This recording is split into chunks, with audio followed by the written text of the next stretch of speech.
একটা চাকরির জন্য ৫ লাখ টাকা দিলে আর তারপর যদি জানতে পারো চাকরিটাই ছিল নকল, তখন কি করবে? পশ্চিমবঙ্গের বিভিন্ন জেলায় ধীরে ধীরে ছড়িয়ে পড়েছে এক ভয়ঙ্কর ফেক জব র্যাকেট।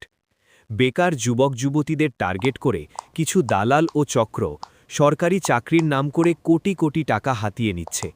প্রথমে সোশ্যাল মিডিয়া বা লোকাল যোগাযোগের মাধ্যমে বলা হয়, সরকারি চাকরি 100% গ্যারান্টি, শুধু কিছু টাকা লাগবে।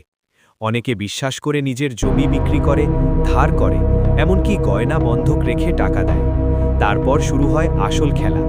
ভুয়া অ্যাপয়েন্টমেন্ট লেটার, নকল ওয়েবসাইট, ট্রেনিংয়ের নাম করে টাকা নেওয়া, আর শেষে ফোন বন্ধ, অফিস গায়েব। অনেক ক্ষেত্রে অভিযোগ উঠেছে এই চক্রের পেছনে বড় বড় লোকের ছায়া আছে। যদিও প্রমাণ করা কঠিন, কিন্তু প্রশ্ন উঠছে, এত বড় র্যাকেট কিভাবে এতদিন চলল? কারা দিচ্ছে এদের সাপোর্ট? সাধারণ মানুষের টাকা ফেরত কে নেবে? ক্লাইম্যাক্স, আজ হাজার হাজার যুবক প্রতারিত, তাদের স্বপ্ন ভেঙে চুরমার।